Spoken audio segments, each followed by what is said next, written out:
Hi అండి, welcome to అమ్మతో మీ దేవాంశి. రోజు ఎంతో టేస్టీ అండ్ క్విక్ రెసిపీ అనమాట. గోంగూర పులిహోర ఫ్రీ మిక్స్ రెసిపీ అనమాట.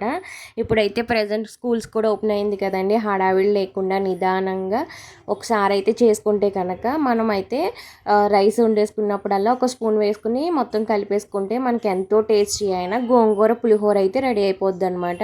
సో ప్రాసెస్ ఏంటో చూసేద్దాం రండి. ఫస్ట్ అయితే ఇక్కడ 2 కట్టలు గోంగూర తీసుకుని మంచిగా కడిగేసి తుడిచి ఆరబెట్టుకున్నాను అనమాట.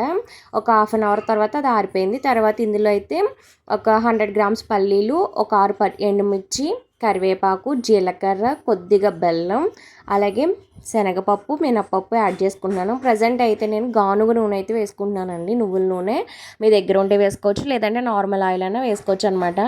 ముందు పల్లీలు బాగా ఫ్రై అయిన తర్వాత అందులో రిమైనింగ్ పప్పులు అయితే యాడ్ చేసుకోవచ్చు అనమాట. మినపప్పు, శనగపప్పు, జీలకర్ర, అలాగే ఎండుమిర్చి, కరివేపాకు, ఆవాలు, మస్టర్డ్ షుడ్ ఇవన్నీ వేసుకున్న తర్వాత మంచిగా ఫ్రై చేసుకోవాలి. ఫ్రై అయిన తర్వాత మనకి చూసారా అరోమా మంచి స్మెల్ అయితే వస్తుందండి ఏగుతుంటే, ఎందుకంటే గానుగ నూనె మంచి స్మెల్ వస్తుంది కదా. సో ఇక్కడ ఆవాలు కూడా వేసిన తర్వాత ఇవన్నీ మంచిగా ఫ్రై అయిపోయిన తర్వాత ఎండుమిర్చి, కరివేపాకు వేసుకుంటున్నానండి. తర్వాత ఏంటంటే బెల్లం మీరు వేసుకోవాలంటే వేసుకోవచ్చు, లేదంటే లేదు. బెల్లం వేసుకుంటే కనుక కొంచెం పులుపు అన్నది తక్కువగా ఉంటుంది. ఇక్కడ ఏంటంటే ఇప్పుడు స్కూల్స్ ప్రజెంట్ ఓపెన్ అయిపోయినాయి కదండి. అలాగే ఆఫీస్కి వెళ్ళి హడావిడిగా ఇంటికి వచ్చిన వెంటనే ఏం కర్రీ చేసుకోవాలి అనుకునే వాళ్ళు ఏంటంటే ఒకసారి ఫ్రీ మిక్స్ అనేది చేసి ఇంట్లో పెట్టుకుంటే కనుక హడావిడి లేకుండా ఒకసారి రైస్ వండుకొని దీన్ని అయితే యాడ్ చేసుకోవచ్చు అనమాట. ఎంతో టేస్టీ అయిన గోంగూర పులిహోర ఫ్రీ మిక్స్ అయితే రెడీ అయిపోద్ది అనమాట. ఇలా ఆయిల్లో బాగా మగ్గనివ్వాలండి, లేదంటే కనుక త్వరగా పాడవుతుంది. ఇలా మంచిగా మగ్గిన తర్వాత అందులో 2 టేబుల్ స్పూన్ సాల్ట్ అయితే యాడ్ చేసుకున్నాను.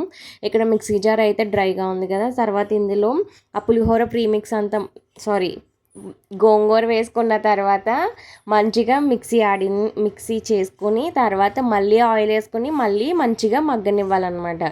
అలా మగ్గనివ్వడం వల్ల ఏమన్నా పచ్చి ఉంటే మొత్తం పోద్ది. తర్వాత ఇందులోనే ముందుగా వేయించి పెట్టుకున్న తాలింపు ఉంది కదండి, పప్పులు ఇవన్నీ కూడా యాడ్ చేసుకుంటే మనకి ఎంతో టేస్టీ అయిన గోంగూర పులిహోర ఫ్రీ మిక్స్ అనేది రెడీ అయిపోద్ది. మీరు కనుక నా ఛానల్ ఫస్ట్ టైం చూసినట్లయితే ప్లీజ్ సబ్స్క్రైబ్ చేసుకోండి. అలాగే మరిన్ని వీడియోస్ మీకోసం అయితే మేము తీసుకొస్తాం అన్నమాట. అలాగే మీరు కూడా ఈ రెసిపీని ట్రై చేసి మీకు ఎలా వచ్చిందో కామెంట్లో తెలియజేయండి. ప్రజెంట్ అయితే ఇది మేము చేసిన వెంటనే వేడివేడి అన్నంలో వేసుకుని తిన్నామన్నమాట. టేస్ట్ అయితే చాలా అంటే చాలా బాగుందన్నమాట. మీరు ట్రై చేయండి. Thanks for watching. అమ్మతో మీ దేవాంశ్. Thank you.